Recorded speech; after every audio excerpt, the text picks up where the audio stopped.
Good morning, everyone. Here with me today are Associate Attorney General Vanita Gupta, Assistant Attorney General for Civil Rights Kristen Clark, and First Assistant United States Attorney Ann Bilson. I also want to acknowledge Mayor Jacob Fry, Council President Andrea Jenkins, Community Safety Commissioner Cedric Alexander, and Police Chief Brian O'Hara. Thank you all for joining us today.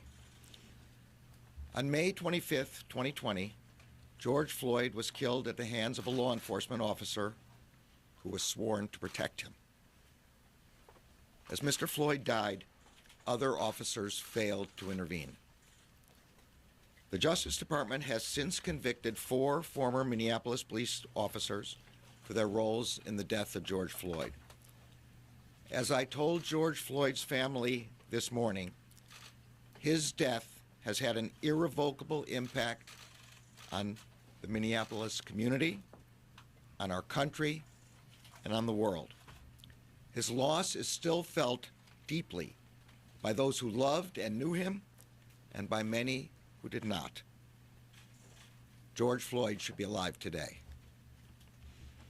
Shortly after I was sworn in as Attorney General, I announced that the Justice Department had opened a separate civil investigation into whether the Minneapolis Police Department, the MPD, and the City of Minneapolis engage in a pattern or practice of unconstitutional or unlawful policing.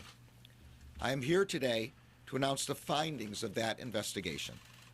I am also announcing that the Justice Department, the City of Minneapolis, and the MPD have agreed in principle to negotiate towards a consent decree. Since opening the investigation, the Justice Department has engaged in a comprehensive review of MPD's policies, training, supervision, and use of force investigations. Our review focused on MPD as a whole, not on the actions of any individual officer. We observed many MPD officers who did their difficult work with professionalism, courage, and respect. But the patterns and practices we observed made what happened to George Floyd possible. As one city leader told us, quote, "These systemic issues didn't just occur on May 25th, 2020. There were instances like that that were being reported by the community long before that." The Department of Justice has concluded that there is reasonable cause to believe that the Minneapolis Police Department and the City of Minneapolis engaged in a pattern or practice of conduct that violates the First and Fourth Amendments of the United States Constitution. There is also reasonable cause to believe that they engage in conduct that violates Title VI of the Civil Rights Act of 1964, the Safe Streets Act, and the Americans with Disabilities Act. Specifically, we found that MPD and the City of Minneapolis engages in a pattern or practice of using excessive force, unlawfully discriminating against Black and Native American people in enforcement activities, violating the rights of people engaged in protected speech, and discriminating against people with behavioral disabilities and responding to them in crisis. I will discuss each finding in somewhat greater detail. First, we found that the Minneapolis Police Department routinely uses excessive force, often when no force is necessary, including unjust, deadly force and unreasonable use of tasers. MPD officers discharge firearms at people without assessing whether the person presents any threat, let alone a threat that would justify deadly force. For example, in 2017, an MPD officer shot and killed an unarmed woman who he said had, quote, spooked him when she approached his squad car. The woman had called 911 to report a possible sexual assault in a nearby alley. We also found that MPD officers routinely disregard the safety of people in their custody. Our review found numerous incidents in which MPD officers responded to a person's statement that they could not breathe with the version of, "You can breathe, you're talking right now." We also found that MPD officers failed to intervene to prevent unreasonable use of force by other officers. Indeed, as outlined in our report, Years before he killed George Floyd, Derek Chauvin used excessive force on other occasions in which multiple MPD officers stood by and did not stop him. Second, we found that MPD unlawfully discriminates against Black and Native American people in its enforcement activities, including the use of force following stops. Based on our review of the data, MPD officers stop, search, and then use force against people who are Black and Native American at disproportionate rates. The data showed, for example, that MPD stopped Black and Native American people nearly 6 times more often than white people in situations that did not result in arrest or citation, given their shares of the population. We found several incidents in which MPD officers were not held accountable for racist conduct until there was a public outcry. For example, after MPD officers stopped a car carrying 4 Somali American teens, one officer told the teens, quote, "Do you remember what happened in Black Hawk Down when we killed a bunch of your folk? I'm proud of that. We didn't finish the job over there.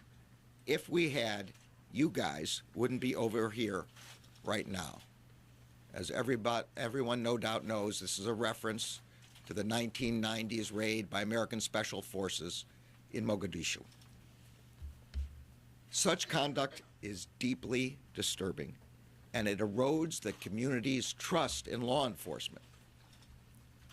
Third, we found that MPD violates the rights of people engaged in protected speech, including by retaliating against protesters as well as members of the press. For example, on May 30th, 2020, MPD officers encountered journalists who were sheltering at a gas station. One officer approached a journalist who was filming while holding up his press credential and shouting, "I'm press." The officer forcefully pushed the journalist's head to the pavement, and when the journalist held up his press credential again, an MPD sergeant pepper sprayed him in the face and walked away. Fourth, we found that MPD, along with the city, discriminates against people with behavioral health disabilities when responding to calls for assistance. Assistant Attorney General Clark will discuss these findings in further detail.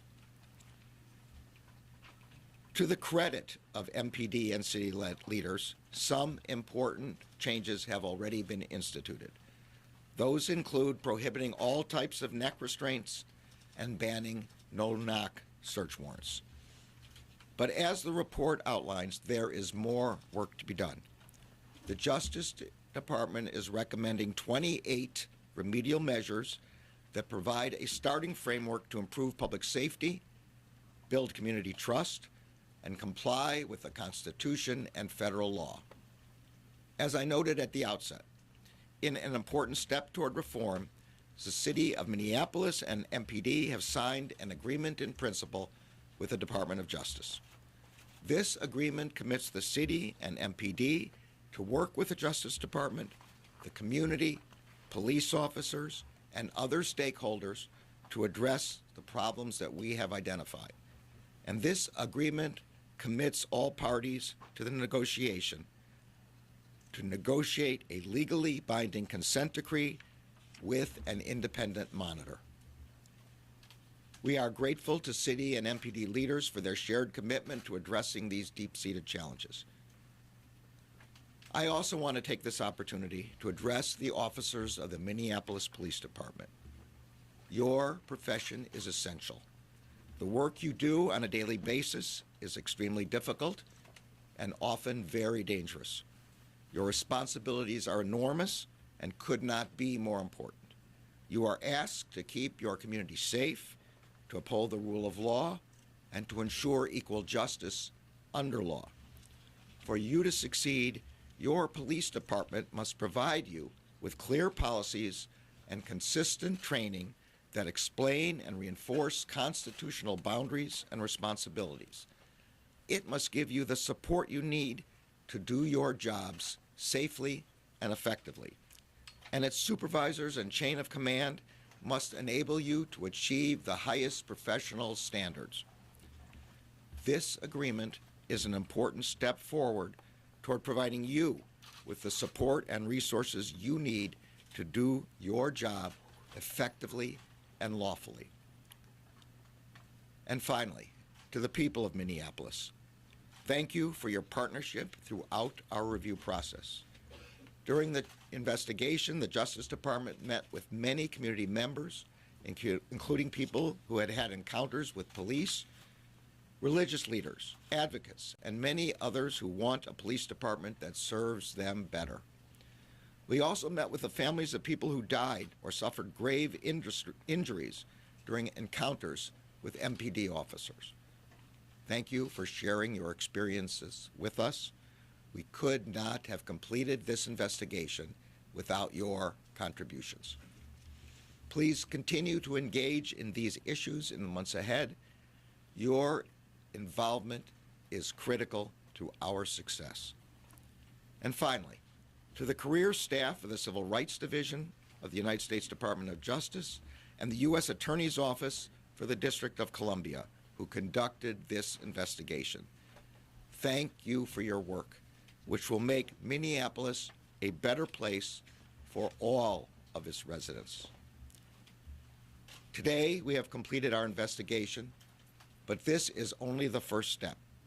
We look forward to working with the city and MPD to achieve meaningful and durable reform.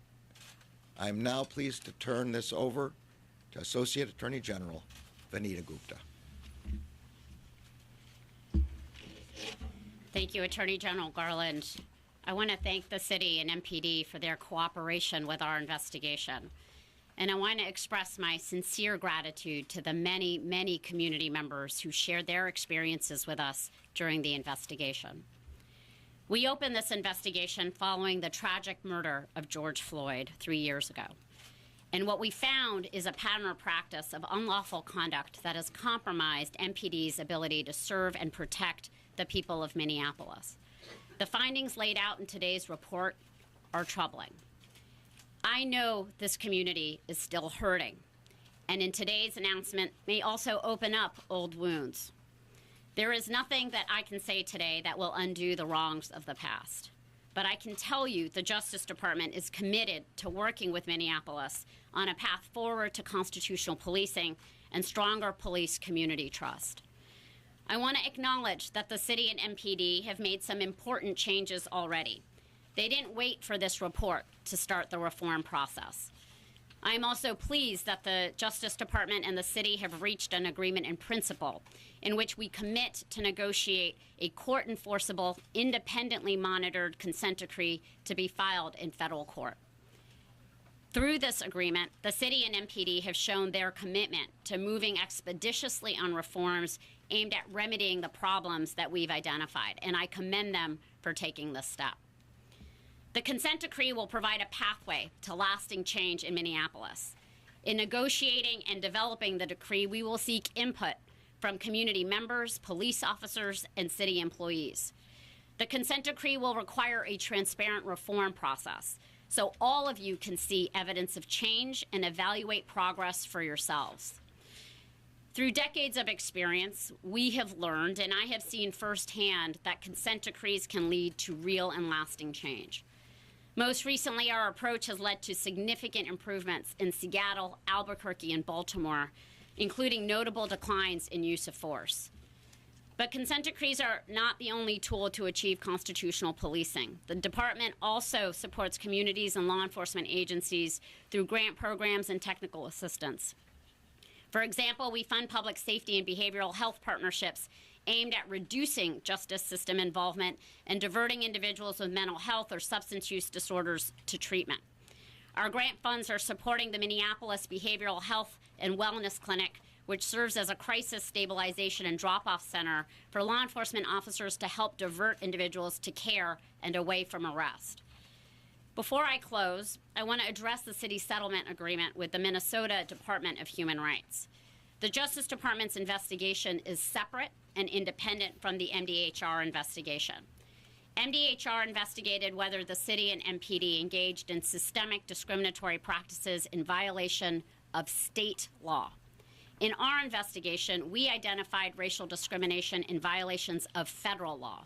In addition, we investigated allegations of discrimination against people with disabilities, the use of excessive force, and the police response to those involved in expressive activities, including members of the media. As I said earlier, we expect that we will negotiate a federal consent decree enforceable in federal court. MDHR's court enforceable agreement with the city has been filed in state court.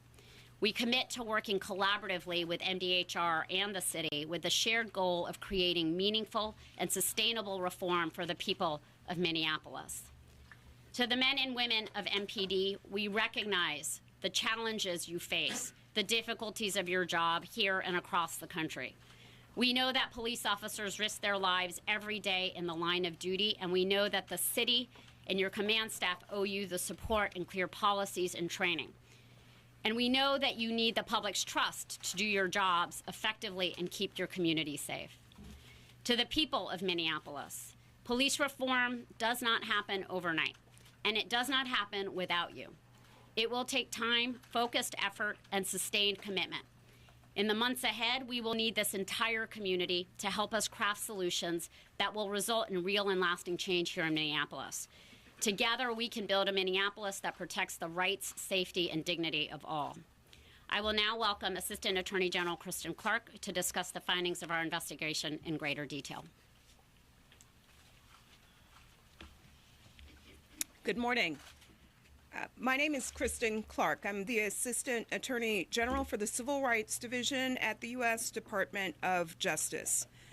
At the heart of many of the protests that unfolded in this city and across the nation was a call for constitutional, fair, and non-discriminatory policing and respect for people's civil rights. Today, we're here to take an important step toward answering that call and committing to the task of building out a core feature of American democracy, an effective, accountable police department that ensures respect for constitutional rights, garners public trust, and keeps people safe. I want to provide further details about the findings of our civil rights investigation that the Attorney General just announced. First, we found that the Minneapolis Police Department uses excessive force, both lethal, both deadly and less lethal. We reviewed MPD's 19 police shootings and one in-custody death from January 1st of 2016 to August 16th of 2022. Many of these incidents were unconstitutional uses of deadly force.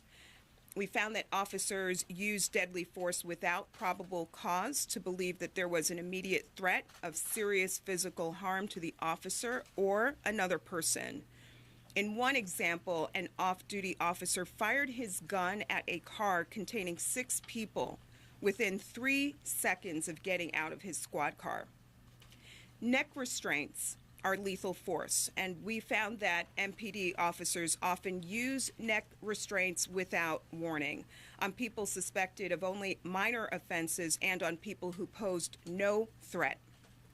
We also reviewed less lethal uses of force, tasers, bodily force, and pepper spray. MPD officers' use of tasers often is inconsistent with MPD's own policy and occurs without warning. For example, officers sometimes use multiple successive taser applications without reassessing the need for further activations, which can be dangerous. They also use tasers for minor offenses on kids and on people known to have behavioral health issues. We found that MPD unconstitutionally uses bodily force and pepper spray against people who have committed minor offenses or no offense at all. In addition, we saw repeated instances of excessive force against kids without appropriate attempts to de-escalate the situation. In one instance, an MPD officer wearing street clothes drew his gun and pinned a teenager to the hood of a car for allegedly taking a $5 burrito without paying. In addition, we found instances where MPD officers did not adequately ensure the safety of people in their custody. For example, after pepper spraying a group of people who were fighting, MPD officers ignored pleas to call an ambulance for one woman who needed help because she had asthma. Disregarding the medical distress of a person who is in custody or after a use of force is unlawful. And often officers who could have intervened to stop the use of excessive force by their colleagues did not do so. This violates the Constitution. Our second finding is that the Minneapolis Police Department unlawfully discriminates against Black people in its enforcement activities. This is a first-time finding for us, that the police department also discriminates against Native American people in its enforcement activities. With our statistical experts, we reviewed over 5 years of MPD data from November 1st of 2016 to August 9th of 2022 on roughly 187,000 traffic and pedestrian stops. We also conducted interviews and ride-alongs, and we reviewed other documents and information that the city provided. As part of this systemic discrimination, we found that MPD disproportionately stops Black people and Native American people. During stops involving Black and Native American people, MPD performs searches more frequently than during stops involving white people, even when they behave in similar ways. MPD also uses force during stops involving Black and Native American people more frequently than they do during stops involving white people, even when they behave in similar ways. This, too, is another first. This is the first time that we have made a finding that the police department unlawfully discriminates by using force after stops against Black and Native American people. Starting in late May 2020, when George Floyd was killed, MPD officers suddenly ceased reporting race and gender in many stops, despite MPD policy requiring them to collect this data. We estimate that the percentage of daily stops with known race data recorded dropped over 35 percentage points during this period.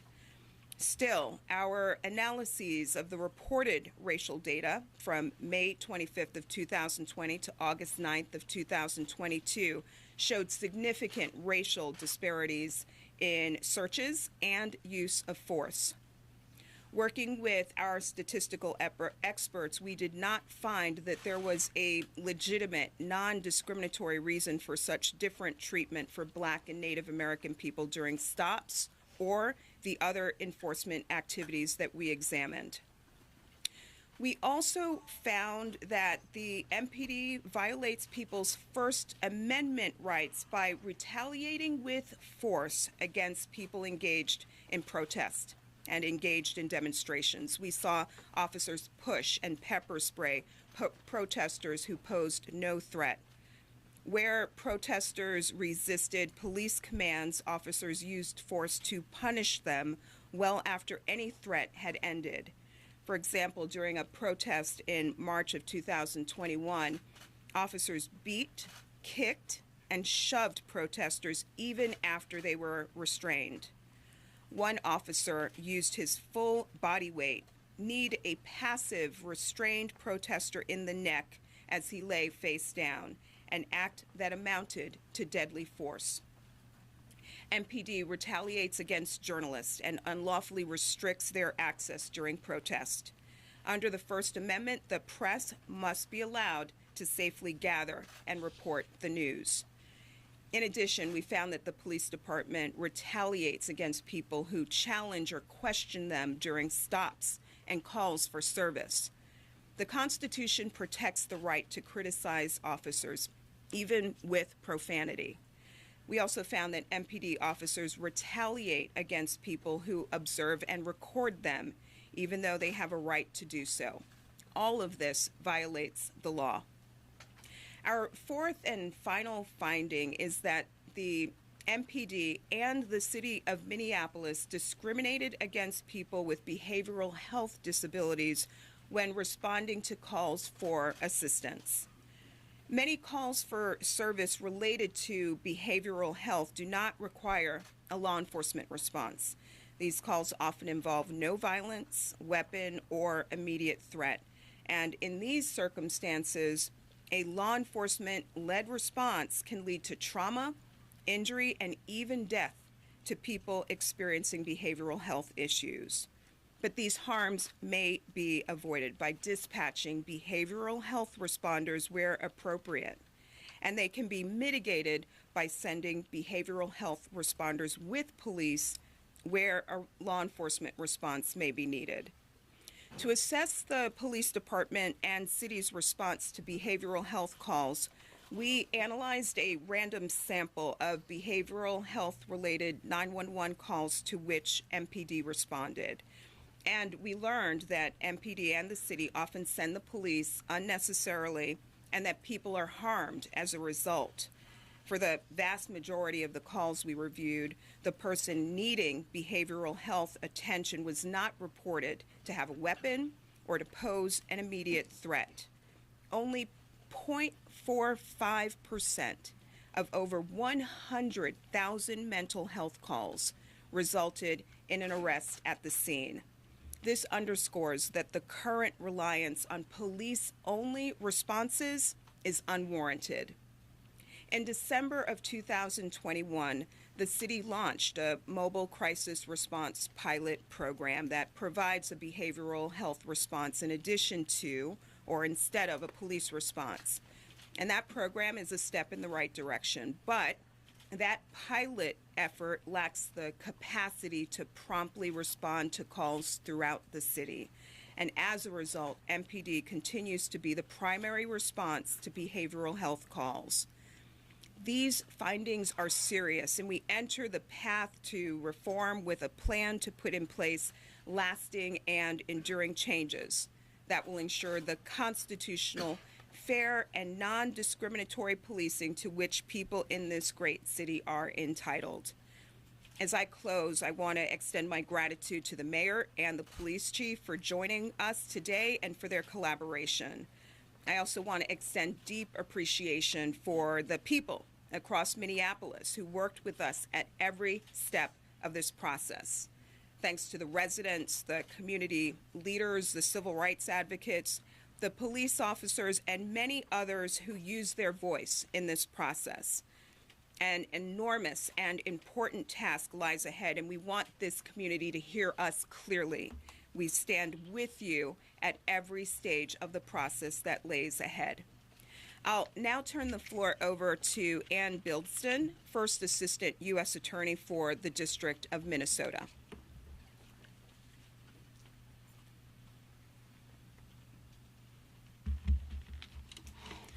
Good morning. Thank you, Assistant Attorney General Clark. My name is Ann Bildston, and I'm the First Assistant U.S. Attorney here at the U.S. Attorney's Office in Minneapolis. I am honored to stand here today with our department leadership. Their presence in our city reflects the deep importance of this matter to the department, both now and in the future. And I'm thankful for their strong leadership. While the world watched the tragic events in Minneapolis, those events devastated our community. In Minneapolis, we reached a tipping point long in the making and born of a flawed system, but also irrefutable. And now, on this day, we are at a turning point, and there is the hope of change through justice. Following a thorough Department of Justice investigation, we have the resolve, the right people at the table, and the legal foundation to make fair and lawful policing a reality for our entire community. Change will not happen in an instant. It will be a progression. But I believe it can and will happen. We have important factors in our favor. First, we have an engaged community. During our investigation, we heard from over 2,000 community members and local organizations. Their input was critical. It will continue to be so as we travel the path of change. Second, the city of Minneapolis' leaders support reform and will work with us to achieve it. Third, the civil rights laws will enforce change. Specifically, following a period of negotiation with the city and continued community input, a court-enforceable consent decree will underpin this process. I would like to extend this office's thanks to our community. We care deeply about your experiences, concerns, and ideas for change. As this process unfolds, you will continue to have the opportunity for input throughout it. You are key to the success of this endeavor. Thank you to the Department of Justice team that devoted themselves to this investigation, including those from the Civil Division of the U.S. Attorney's Office for the District of Minnesota. Their hard work and commitment is evident in the findings report. We will remain closely involved in this matter as we pursue remedies based on our findings. This office relies on the work of law enforcement, and we value those relationships. But we will act where unconstitutional and illegal policing occurs. Doing so helps ensure that our communities are truly safe and that our police forces are sound and respected. Thank you to the city for its cooperation with our investigation and commitment to change as we move forward. We appreciate our relationships with city leaders and look forward to joining them to bring change to policing in Minneapolis.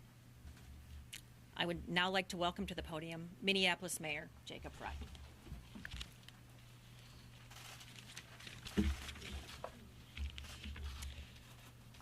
I remember watching the video of George Floyd's murder for the very first time, then heading into my office late at night and pacing with one thought in my mind, which is that now things have to be different.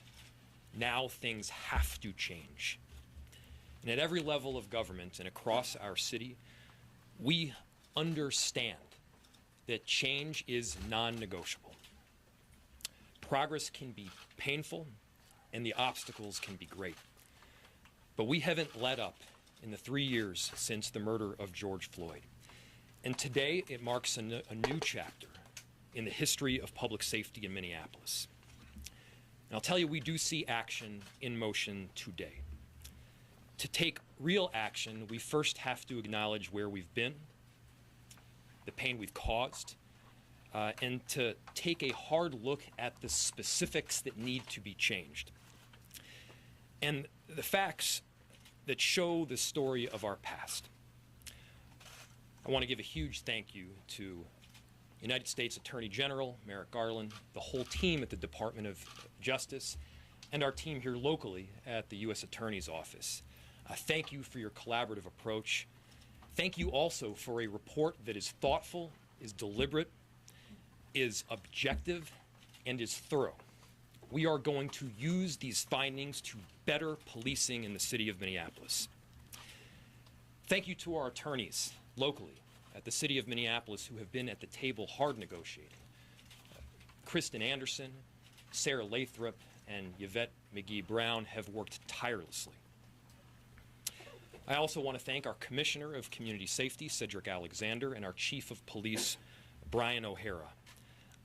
I know that through your leadership, we will see the change in our community, in our city, that so many people are demanding. And that change, it has been now more than 3 years in the making. Now, we haven't been just waiting and sitting on our hands to see through change. We've wholeheartedly shifted our form of government.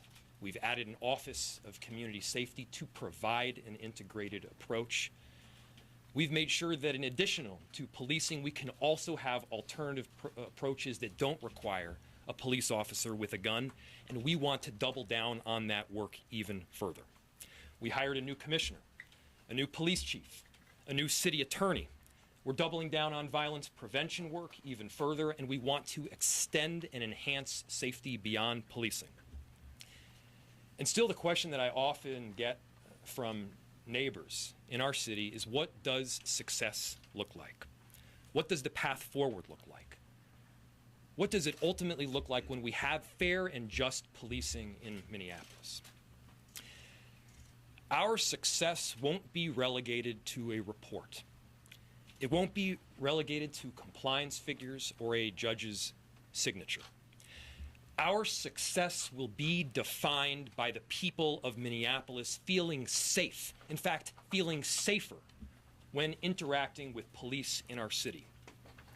We are not going to stop until every single person in every single neighborhood and zip code feels safe interacting with the police.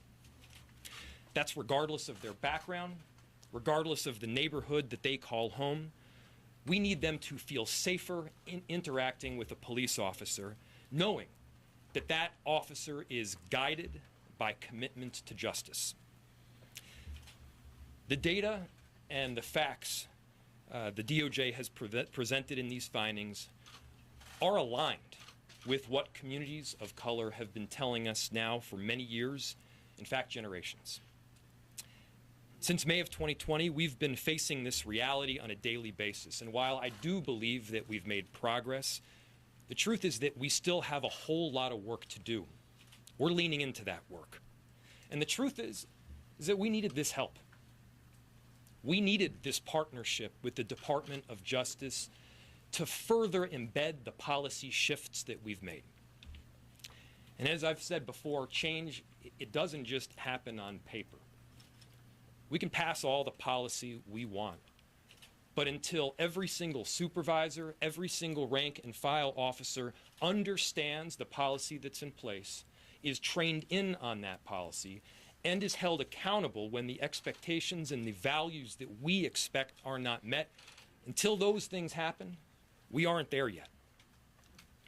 The success I talked about earlier, that will be fulfilled when we see a true culture shift within the Minneapolis Police Department. I'm committed to this work. Our police department, our chief, is committed to this work. Our city enterprise is committed to this work. From our commissioner to our chief to rank and file, we are ready to give Minneapolis residents reason to believe that change is in fact happening. Change they can see and change that they can feel, not on a piece of paper, but in every single interaction that they have. To the officers who have stuck around, thank you. I know you're committed to this work. I believe you are ready for change too.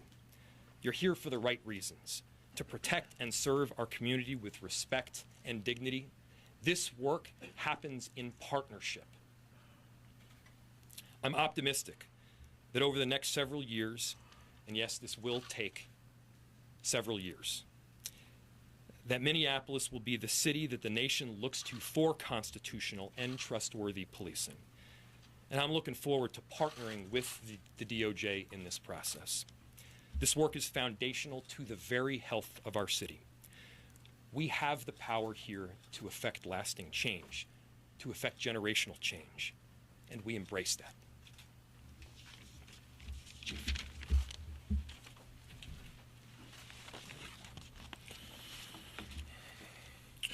My name is Brian O'Hara, and I am the Minneapolis Chief of Police. Attorney General Garland, we are incredibly thankful for the deep dive assessment that the United States Department of Justice has done on behalf of the people of Minneapolis and the Minneapolis Police Department. We acknowledge the pain, anger, frustration, fear, and sense of vulnerability that many people in our community have endured. I am here today on behalf of the MPD to affirm our commitment to moving forward together. It is our time to lead, to heal, rebuild, and create the kind of police department that every Minneapolis resident deserves.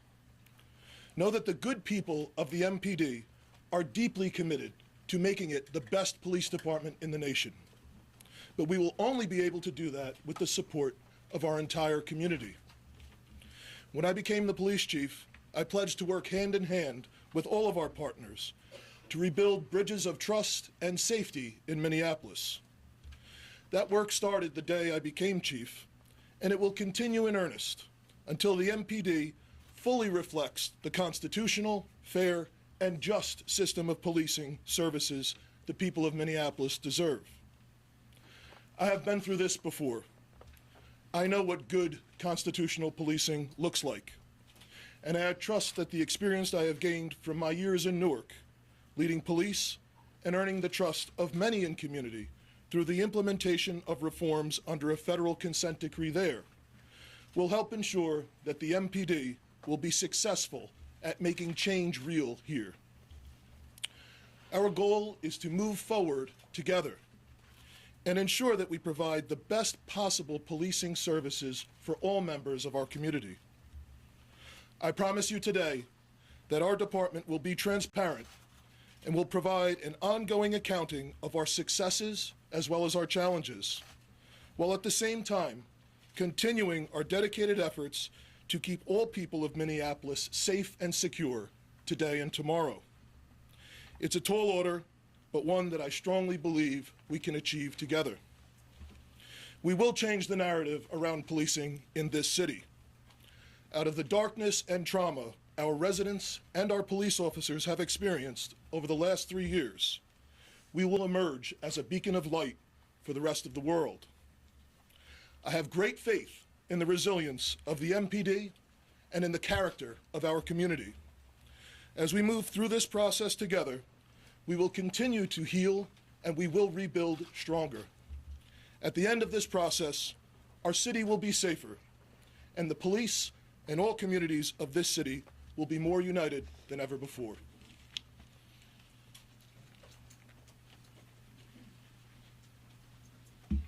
Thank you, Chief. At this time, we will take some questions from the media. I ask that you please stay on topic. If I call on you for a question, please state to whom your question is posed so we can have the right person at the podium. Stephen Montemayor from the Star Tribune, please. Yes, can you provide a little more detail on the immediate next steps from this process?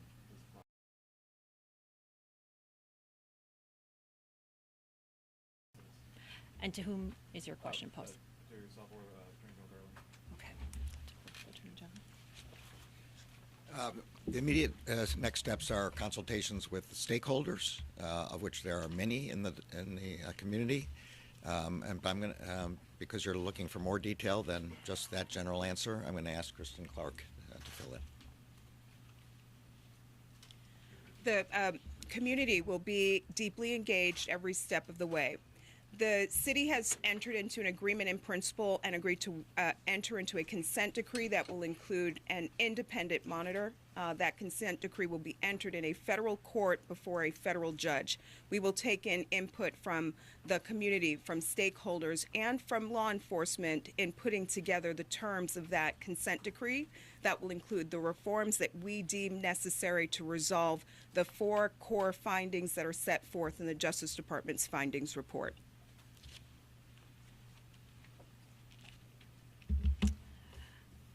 Next question, Pierre Thomas from ABC.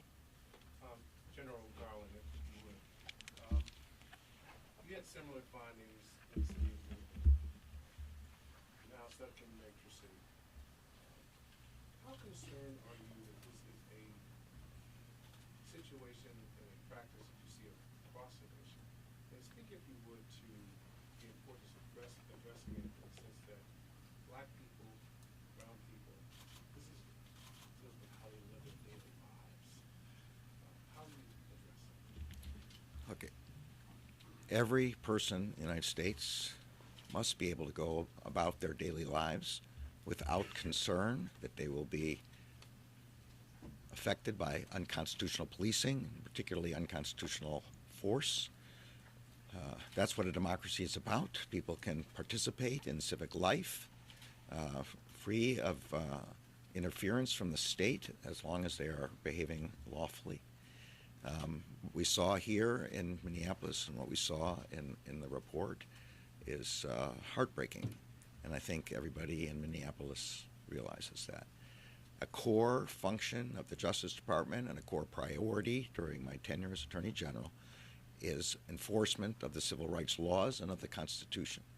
That's why we did this investigation. This was, I think, one of the first things I announced when I became Attorney General. It's why we did it in Louisville, why we did it in Phoenix, why we're doing it in other places. It's why we bring criminal cases where officers commit unconstitutional violations of the law. And it's why, as Associate Attorney General Gupta pointed out, we provide training and funds so that police departments can learn and ensure constitutional policing. This is the job of the Justice Department to do this, and we will continue with unrelentingly and with vigor. Thank you. And Chief, if I would, how do you get your officers to look at people of color as citizens first and not suspects first?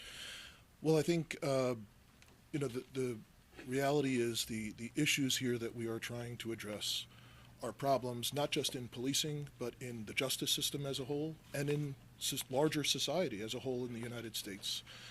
And that's a very complicated, complex problem to address. But I look at this not as a list of reforms that have to be done that we're just going to check off one after the other and try and be done with this. This is truly about trying to change culture around policing and trying to really build bridges and trying to ensure that, while we are faced with very real challenges addressing street crime and violence, trying to keep people alive, that as we do so, we have a culture that our officers, intentionally try to earn people's trust in every interaction that they do. So this isn't something that started overnight. This has been building up for decades historically, but it's something I believe very confidently through this process, we will be in a situation increasingly where more people will have faith in our police department. Trisha Ahmed from the Associated Press.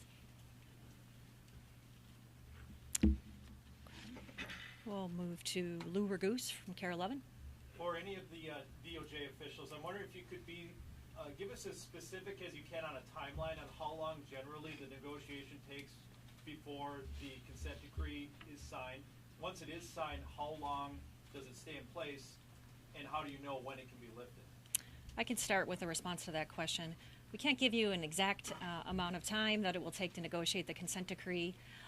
It could take a number of months and even up to a year or more, depending on how the negotiations go. We want to do it as efficiently as possible, obviously. In terms of how long it will last, that will be part of the negotiation. And then just as a follow-up, who will be the independent monitor, and could any of this get altered if there's an administration change? The choice of the independent monitor will be under consideration, and we expect that will be done relatively quickly. Next question, we have Ernesto Londoño from the New York Times. Hi. Thanks so much. This is a question for the mayor and the police chief. Can you address the staffing level and the extent to which you think that poses a challenge as you embark on this era of transformation? And secondly, I'm wondering if you think it's sound policy to have two separate monitors overseeing the state and the federal consent decrees. And could you conceivably combine those two since there's an overlapping set of recommendations?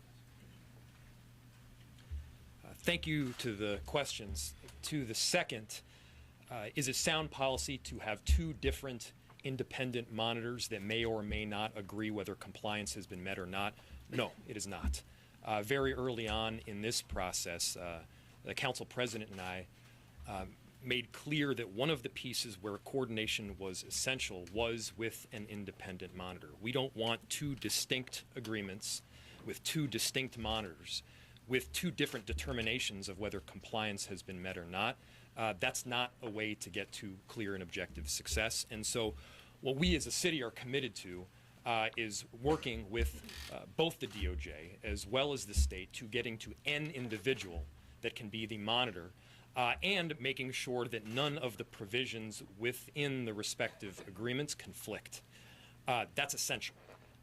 Part of the area where I feel that collectively we have not done enough as a city and enough in MPD is making sure that in addition to policies being passed, that policies are fully understood, that the different circumstances that can arise, officers know what to do, how to do it, and then ultimately they're held accountable when they don't.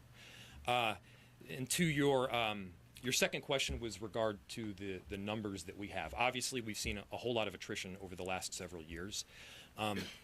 We need police officers to handle some of the most difficult circumstances that exist in our city, and we need constitutional policing. Both of these things are true at the same time. And the work of recruiting right now is ongoing, but the message to would-be recruits is this is an opportunity to be part of the change. This is an opportunity to set a tone and make a difference for the residents of our city and be an example for others to follow. So if you want to be on the cutting edge, if you want to come in at the ground level of doing a ton of work with a whole lot of experts and people who are committed to just constitutional policing, Minneapolis is the place to come. But we are insisting on those values.